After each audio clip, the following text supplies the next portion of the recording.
Não é fácil explicar sem parecer exagero, mas o que vou contar não tem nada de sobrenatural no sentido clássico. Não houve aparições, vozes ou gritos. Foi algo silencioso e talvez por isso mesmo tão perturbador. Eu trabalhei na aviação por pouco mais de 8 anos. Entrei novo, empolgado, acreditando que veria o mundo e que a rotina nos ares era só glamour e rotina técnica. Mas quem trabalha nisso sabe. Depois de um tempo, o céu deixa de ser liberdade e passa a ser só um lugar onde a gente tenta manter tudo sob controle. Durante o treinamento inicial, há um módulo chamado Gestão de Crises em Voo. A gente aprende sobre fogo, perda de pressão, despressurização, emergências médicas, tudo que pode dar errado lá em cima. É exaustivo, mas essencial. Lembro de um instrutor mais velho, ex-militar, que uma vez mencionou algo rapidamente. Nunca se esqueçam do 310. Falou assim, do nada, enquanto explicava outro protocolo. Ninguém entendeu o que era. Uma colega perguntou e ele só respondeu: "Isso é coisa de comandante." Depois disso, silêncio. Anos se passaram. Eu já era comissário titular, voando rotas internacionais, principalmente para Santiago, Lima e Buenos Aires. Nada muito diferente. Longas madrugadas, passageiros irritados, sono irregular. E como todo mundo na área, um cansaço que vai ficando permanente. Naquela noite, o voo era São Paulo para Santiago. Lotação média, tempo limpo. Deveria ser tranquilo. A decolagem foi às 22h40 e depois do serviço de bordo, a maioria dormiu. O comandante, um cara reservado, veterano, costumava ser calmo até demais. Perto da metade do trajeto, ele me chamou discretamente à cabine. Quando cheguei, ele olhou rápido pelo corredor, certificou-se de que ninguém prestava atenção e disse: "Prepara o 310. Fiquei parado, sem entender. Achei que tivesse ouvido errado. "Senhor, o quê?" Ele repetiu sem olhar para mim. "Procedimento 310. Agora." Na hora, um arrepio subiu. Nunca em todos os voos eu tinha ouvido alguém usar esse termo. Mas o tom dele não deixava espaço para dúvida. Era sério. Voltei para o corredor. As cortinas da galley foram fechadas. Uma das colegas, que também ouviu a ordem pelo interfone, ficou pálida. "É o 310?" Ela sussurrou. Eu só confirmei com a cabeça.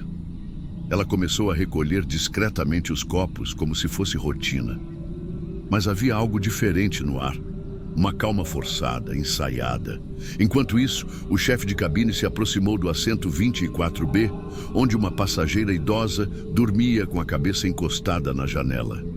Eu não a lembrava do embarque, nem da contagem de passageiros. E olhe que eu sempre conferia tudo. Era uma mania minha. Mesmo assim, ela estava lá. Casaco bege, lenço claro, mão sobre o colo. Parecia tranquila. Ele falou algo baixo, tentou acordá-la, mas ela não reagiu. Depois, com uma delicadeza que parecia parte de algum protocolo, ele pediu ajuda para levá-la até o fundo. Usaram o cobertor do avião, como se fosse para dar privacidade. Tudo em silêncio. Ninguém ao redor percebeu o que estava acontecendo. Colocaram a mulher em um dos bancos do fundo, ao lado da porta traseira, e a cobriram até o pescoço. Uma das comissárias ficou ali, sentada ao lado, como quem acompanha um passageiro especial. E seguimos o voo. Nenhum anúncio, nenhum alarde. Mas algo me incomodava. Eu tinha feito o check-in, tinha contado cada passageiro ao embarcar. Não havia nenhuma mulher com aquele perfil, nem o número batia.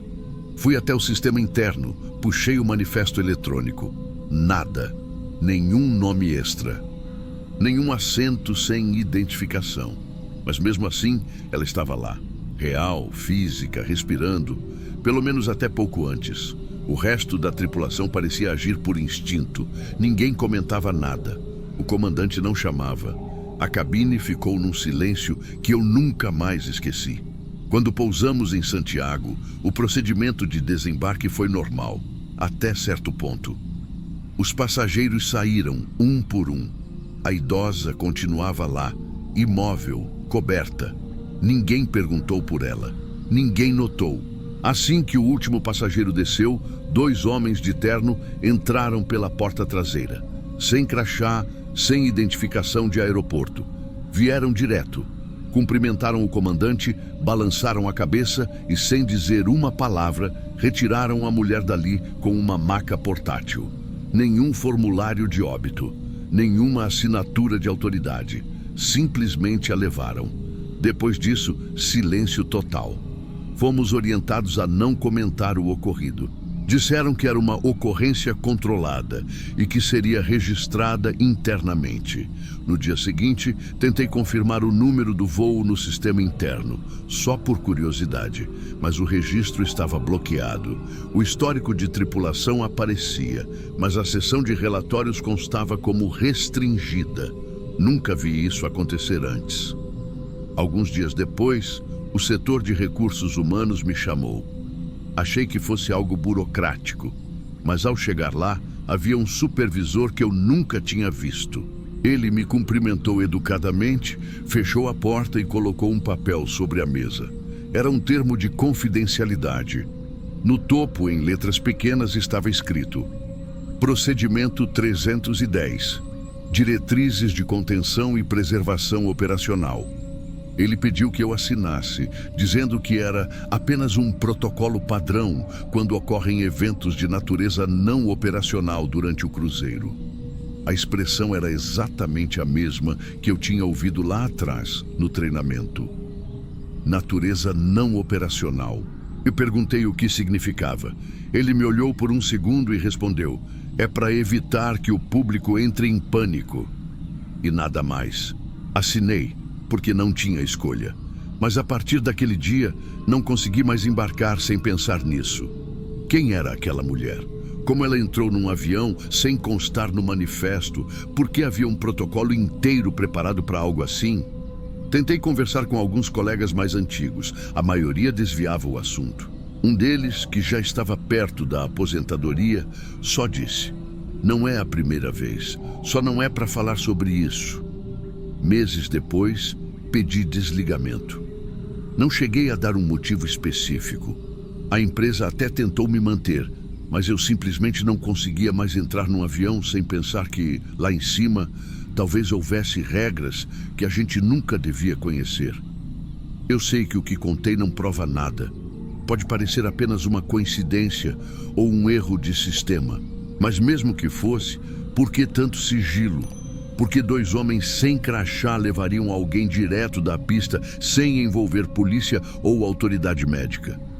O mais estranho é que às vezes recebo ligações de números desconhecidos, sempre silenciosas. E no fundo, dá para ouvir um ruído parecido com o som da turbina. Aquele zumbido grave, constante, de cabine pressurizada. Não sei se é paranoia, mas toda vez que ouço, lembro da voz do comandante naquela noite. Prepara o 310. Desde então, não consigo mais dormir em voos, nem como passageiro. Fico olhando para o fundo do corredor, onde a luz de serviço fica acesa, e esperando que alguém apareça ali no último assento. Porque, de algum modo, eu sei que o 310 ainda existe. E não é só em uma companhia, é um código que ninguém quer explicar. Quando vejo notícias de pousos de emergência sem explicação, ou voos que atrasam sem motivo, eu me pergunto se não é o mesmo protocolo em ação, encobrindo o que não se encaixa nas estatísticas, o que não pode ser explicado pelos manuais. Tem gente que acha que o céu é o lugar mais seguro do mundo, mas eu aprendi que é o mais controlado. E quando algo foge desse controle, o que acontece não vai parar no noticiário, vai direto para o 310. Nunca mais vesti uniforme. E ainda guardo na minha pasta antiga uma cópia daquele termo de confidencialidade, sem assinatura digital, sem selo da empresa. Só um papel impresso, com as mesmas palavras frias no topo. E embaixo, um carimbo desbotado com uma sigla que ninguém soube me explicar. Eu não escrevo isso para causar medo. Escrevo porque acho que certas coisas só continuam existindo quando ninguém fala sobre elas. E se o procedimento 310 realmente é o que eu penso, então o medo não está no que aconteceu naquele voo. Está em saber que talvez existam protocolos secretos em cada companhia aérea, prontos para lidar com o inexplicável. E que, enquanto a gente confia que tudo lá em cima é apenas técnica e rotina, tem gente sendo removida em silêncio por portas que o passageiro comum nunca vai ver.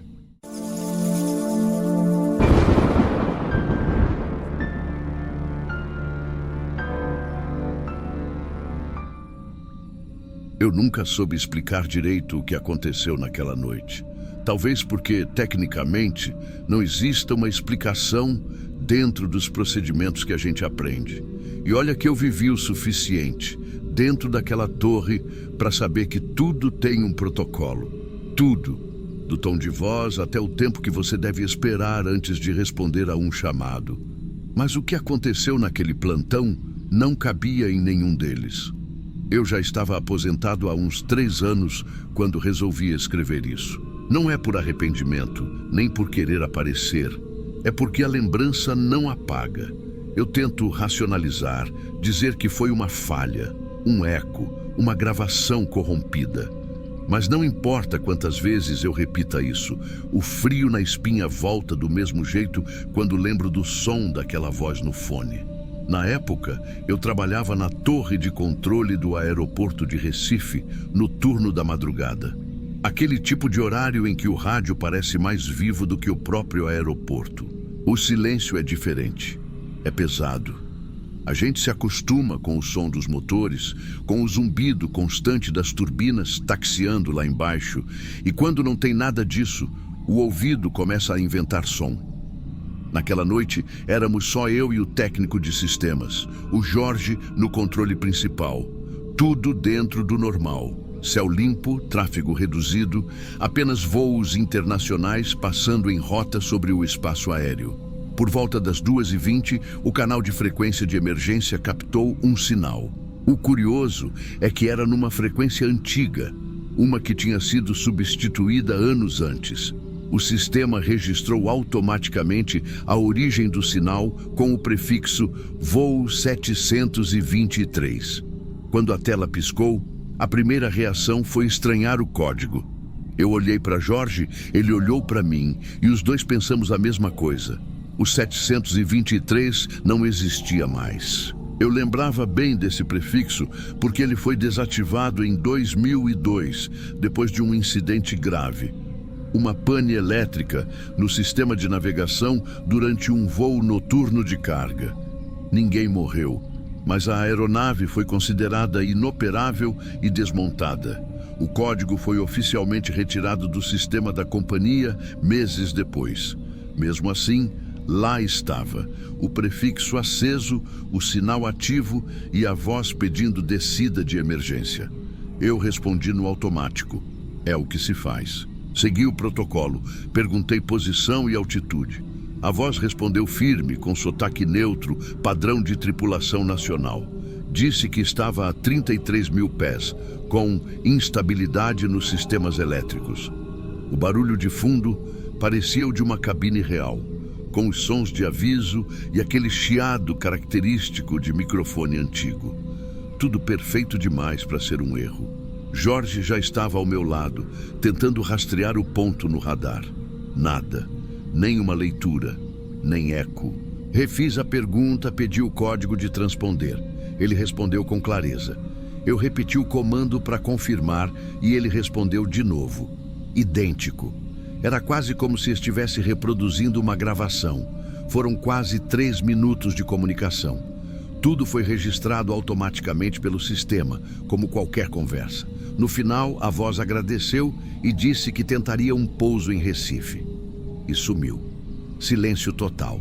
Jorge olhou para mim e perguntou se eu tinha certeza do que ouvi. Eu disse que sim. O log mostrava o registro. Tinha até o código do canal, como se tivesse vindo de um avião real. Fizemos o que manda o manual. Anotamos tudo, gravamos o áudio e arquivamos como ocorrência não confirmada.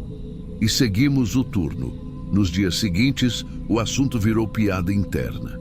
Disseram que o canal devia ter captado interferência de rádio amador, algum replay antigo perdido na atmosfera. Aquelas explicações que servem para não pensar muito. Mas o problema é que o áudio ficou registrado no sistema oficial. E a origem dele, quando os técnicos foram analisar, não batia com nenhuma rota, nenhuma altitude e nenhum tipo de modulação conhecida. Era como se tivesse vindo de lugar nenhum. Uma semana depois, durante uma manutenção de rotina no servidor, o engenheiro responsável, o César, me chamou. "Tô ouvindo o áudio que vocês arquivaram, mas ele tá tocando em outro canal", ele disse. Pensei que fosse brincadeira. Fui até a sala técnica e, de fato, o som estava ali. O mesmo áudio exatamente igual, só que dessa vez estava sendo reproduzido no canal interno da torre, o que liga as posições entre controladores. E o mais estranho, o sistema marcava entrada local. Ou seja, o áudio vinha dali de dentro, como se alguém estivesse transmitindo do próprio console. Desligamos tudo, isolamos os canais. E mesmo assim, o som continuava sendo detectado de forma intermitente, sempre com o mesmo padrão. A voz repetia a frase: "Controle Recife, aqui é o voo 723 pedindo descida de emergência." Mesma entonação, mesmo ruído de fundo, nenhuma variação. Durante alguns segundos, o rádio ficava completamente mudo depois da frase. E dava para ouvir algo no fundo, um tipo de batida irregular, como se fosse o som de algo solto dentro da cabine. Depois, silêncio. E então, o áudio reiniciava. Os técnicos analisaram tudo. Nenhum arquivo foi encontrado nos diretórios de gravação. Não havia origem identificável. E o sistema de comunicação da torre, que funciona com redundância e espelhamento, não mostrava nenhum log de envio. Era como se o sinal estivesse sendo injetado diretamente no circuito interno. Mas isso só seria possível com acesso físico ao equipamento. Naquela noite, ninguém mais quis ficar sozinho na sala de controle. O Jorge, que sempre fazia piada com tudo, passou o resto do turno calado. Eu tentei continuar o serviço normalmente, mas confesso que a cada vez que o ruído do rádio subia sozinho, meu estômago virava. E o som voltava, sempre o mesmo, com a mesma clareza. E o pior, às vezes, vinha com um chiado mais intenso, como se a transmissão estivesse se aproximando. Depois de alguns dias, o pessoal do Centro de Controle de Brasília pediu uma cópia do áudio. Disseram que queriam comparar com registros antigos de frequências militares. Quando mandaram o retorno, a resposta foi simples: não há correspondência conhecida. Mas o engenheiro me confidenciou uma coisa. Ele comparou o espectro do som com o do incidente de 2002, do voo original. E era idêntico. O mesmo tipo de ruído, a mesma compressão, até o mesmo padrão de respiração entre as frases. Eu nunca contei isso para ninguém de fora. Mas no arquivo interno da torre existia uma cópia antiga do áudio do voo original. Aquele do incidente que tirou o prefixo de operação. Na gravação, o piloto pedia suporte porque o sistema elétrico tinha falhado completamente e os instrumentos começaram a apagar um a um. A última frase antes do corte era exatamente a mesma: "Controle Recife, aqui é o voo 723 pedindo descida de emergência." Depois, silêncio. O avião conseguiu pousar de emergência em Salvador naquela época, mas o sistema foi tão comprometido que nunca mais voltou a operar. O piloto morreu anos depois, em um acidente doméstico, segundo disseram. Mesmo assim, não deixa de ser estranho o sinal ter voltado. Com a mesma voz, no mesmo tom, na mesma hora da madrugada. Com o tempo, o assunto foi esquecido. A aviação tem dessas coisas.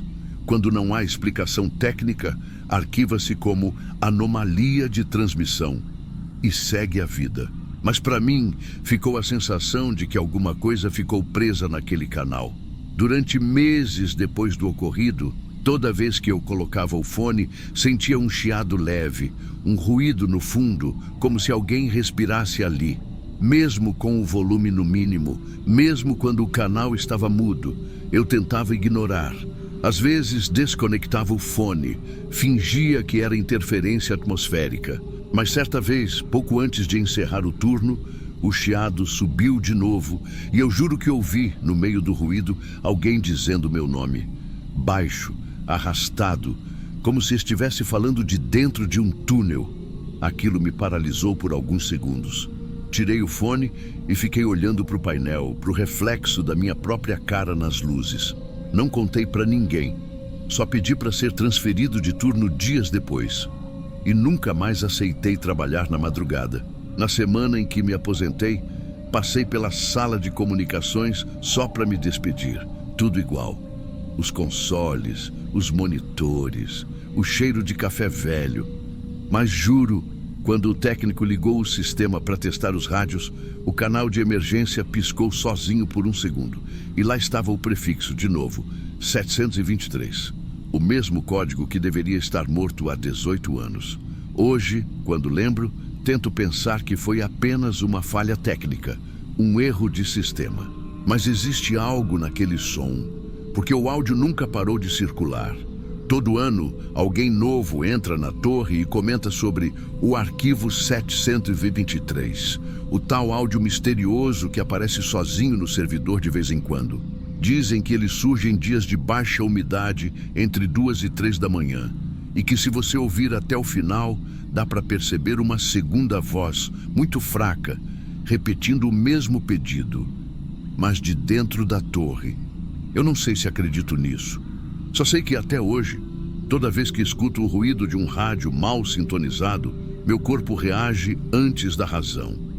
É como se eu esperasse, lá no fundo, ouvir aquela frase mais uma vez. Controle Recife. Aqui é o voo 723, pedindo descida de emergência. E o pior de tudo é que, em parte de mim, eu ainda tenho vontade de responder.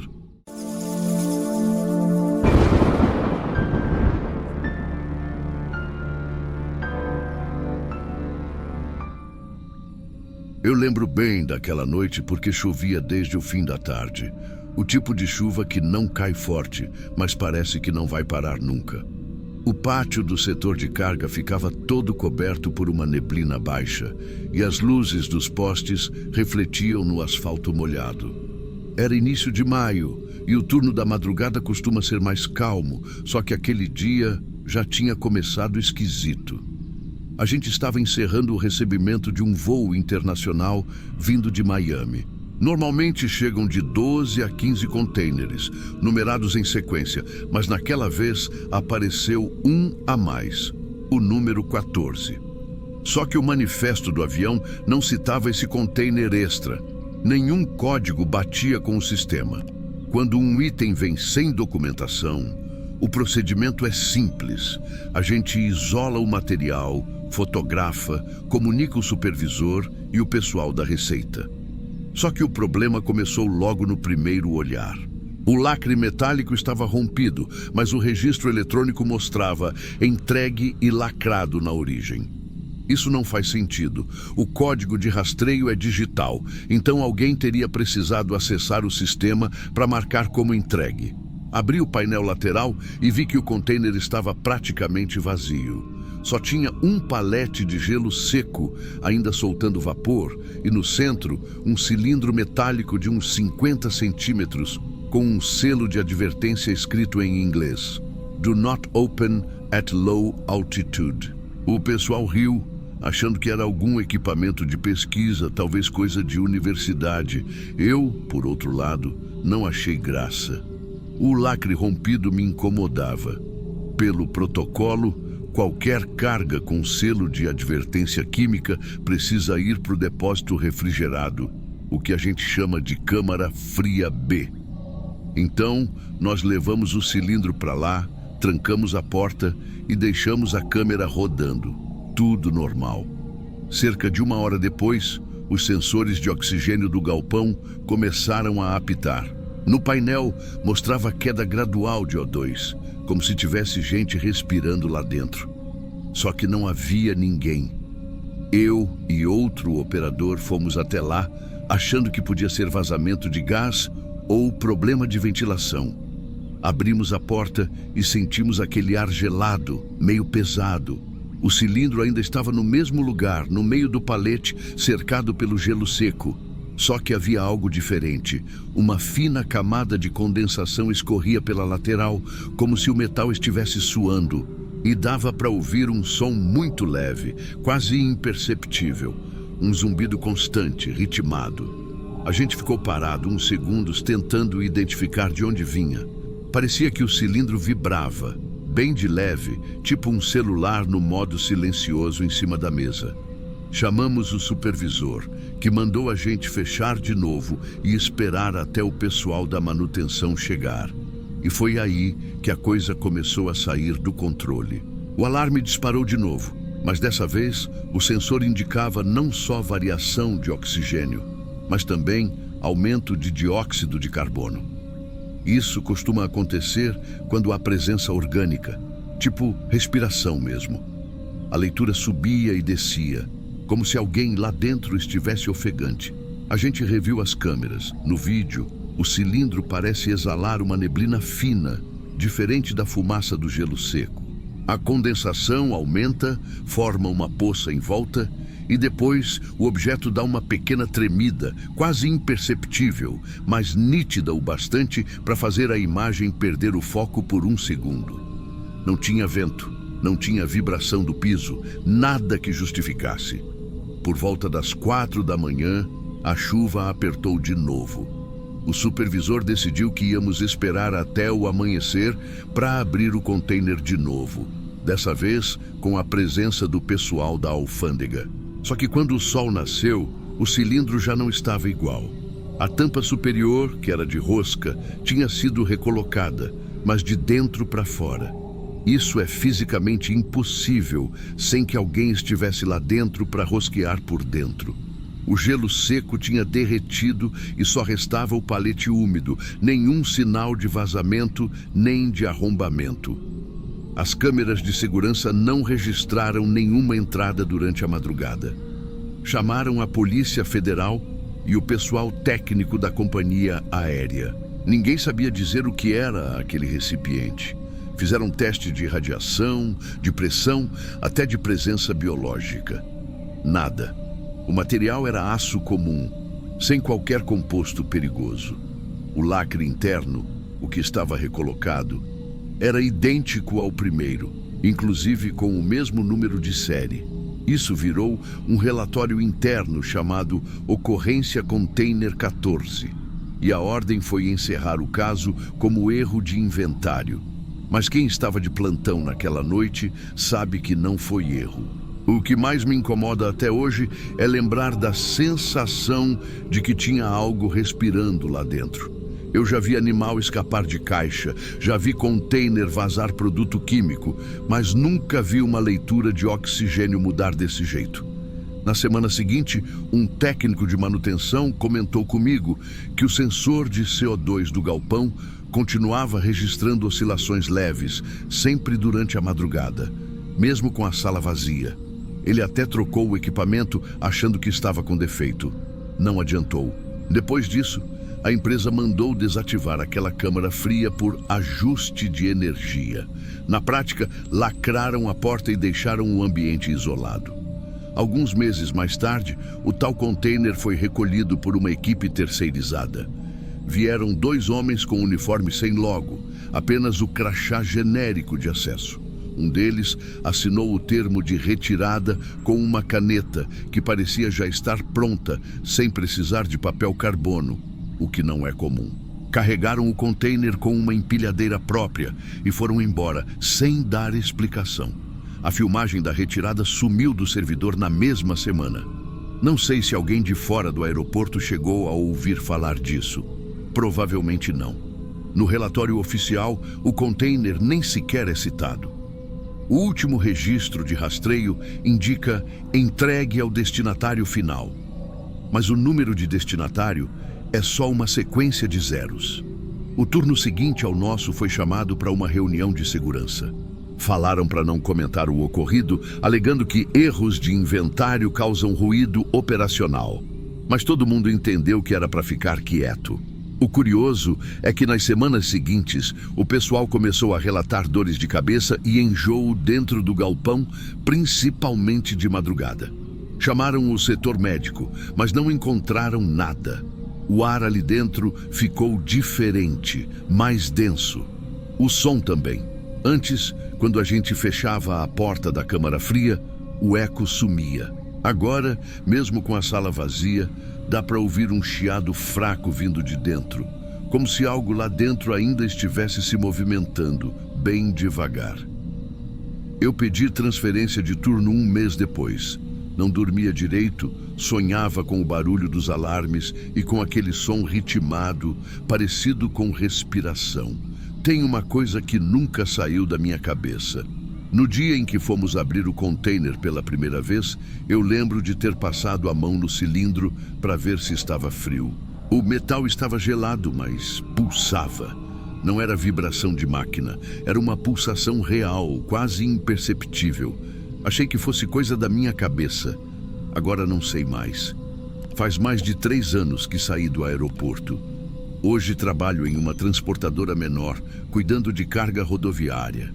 Às vezes passo perto da pista e vejo as luzes distantes e me vem aquela sensação antiga, o mesmo frio no estômago. Alguns amigos que ainda estão lá dizem que a câmara fria B continua interditada, mas ninguém explica o motivo. Outros falam que reabriram e colocaram sensores novos, que voltaram a registrar flutuações estranhas nas leituras. Eu nunca mais quis voltar para ver. Talvez tenha sido só falha técnica, condensação, coisa de equipamento velho. Mas o que me deixa inquieto é pensar que o lacre foi fechado por dentro. Nenhuma máquina faria isso sozinha.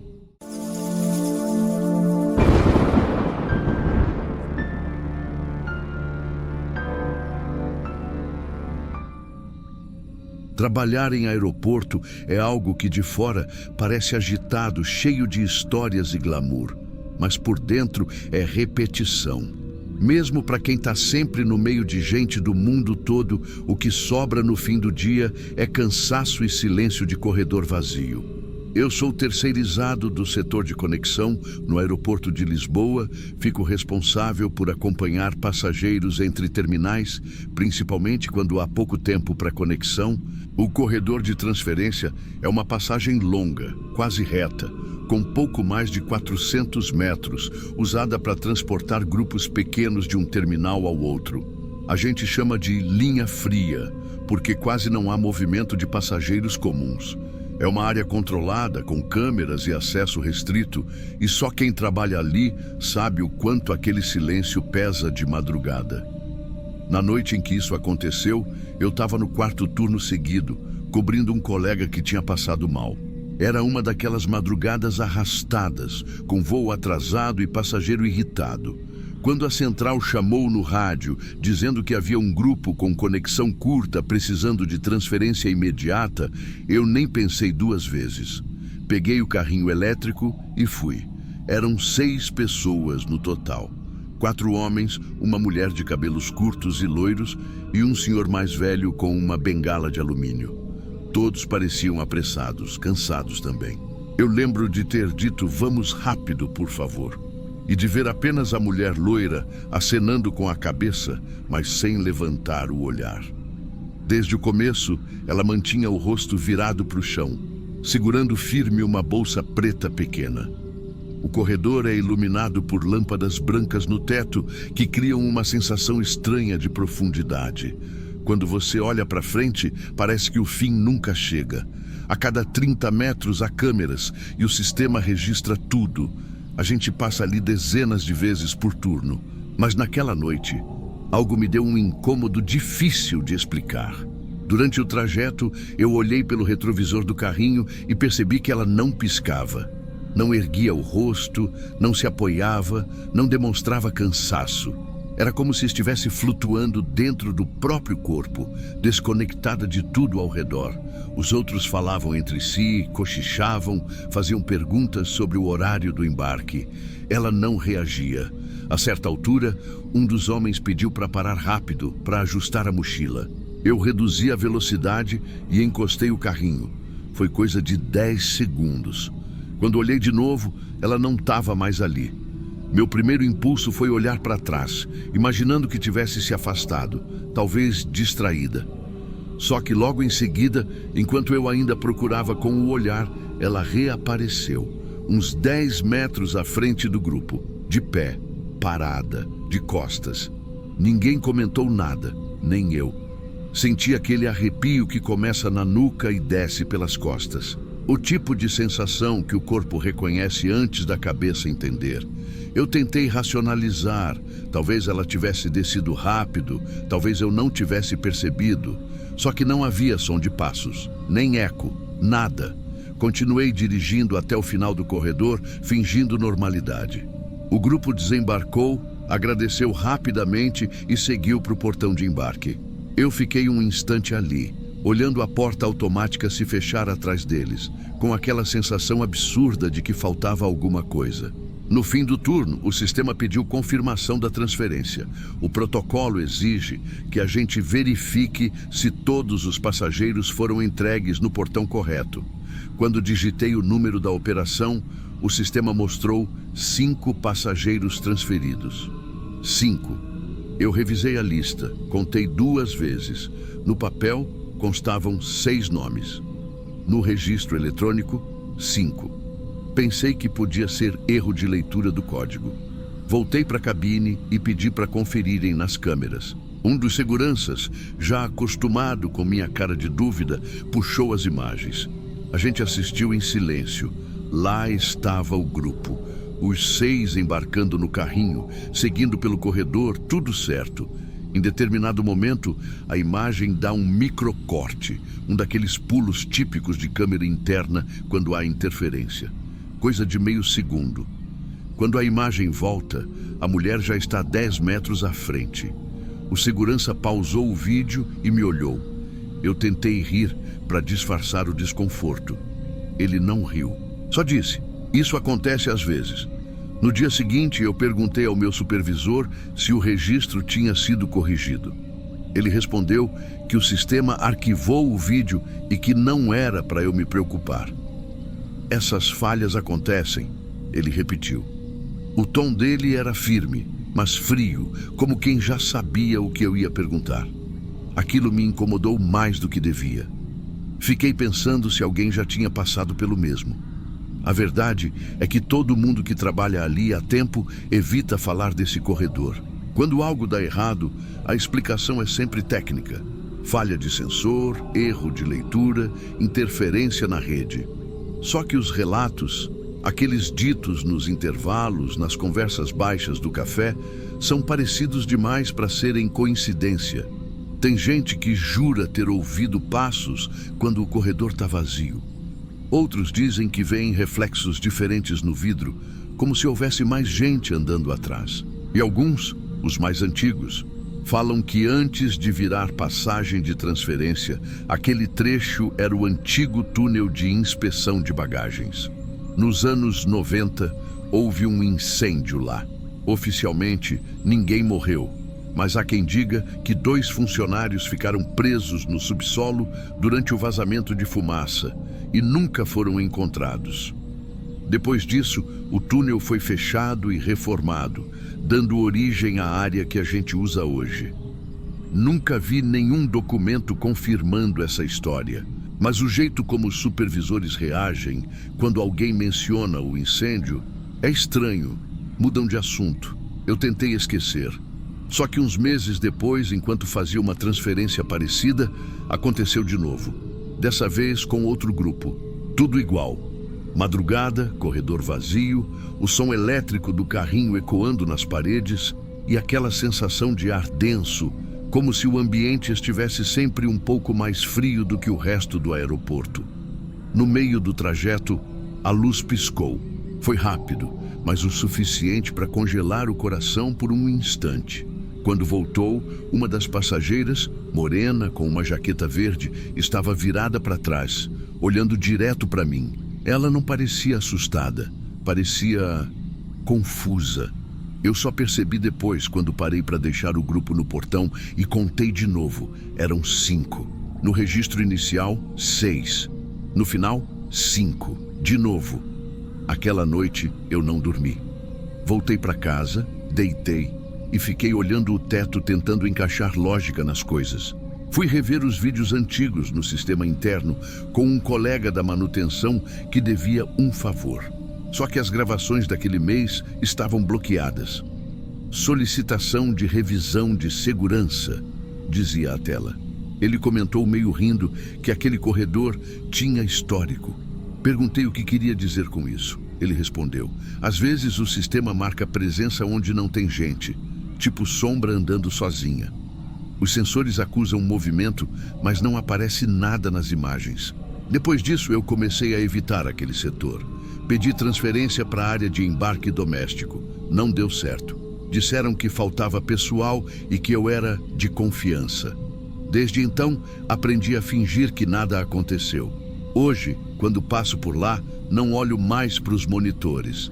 Faço o trajeto de cabeça baixa, concentrado no barulho do carrinho e no som dos meus próprios passos. O corredor parece comum, mas há momentos em que o ar muda. Fica pesado, abafado, e dá para sentir como se alguém estivesse passando ao lado. Não há nada visível, nenhum som além do motor e da ventilação. Mas é como se o tempo ali dentro funcionasse diferente. Como se uma parte do mundo ficasse suspensa naquele túnel, repetindo um erro que ninguém quer corrigir. De vez em quando, algum funcionário novo pergunta sobre os boatos. Eu nunca digo nada. Só falo para não andar sozinho naquele trecho. E quando perguntam o porquê, respondo que é por segurança. O que é verdade, mas não da forma que eles imaginam. Eu ainda lembro da expressão da mulher loira, ou melhor, da falta de expressão. O rosto sem olhar, sem reação, sem medo. E o som que ficou preso na minha cabeça desde aquele dia. O silêncio exato do momento em que ela reapareceu 10 metros à frente. Um tipo de silêncio que não existe em nenhum outro lugar do aeroporto.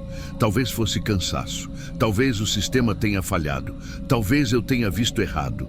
Mas se fosse só isso, o vídeo não teria sido arquivado, nem o registro apagado, nem o supervisor teria dito que acontece às vezes.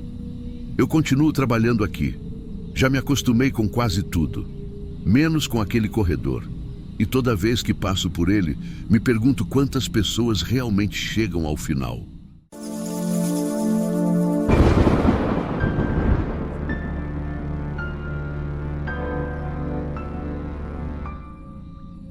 Naquela época, eu ainda estava em adaptação na empresa.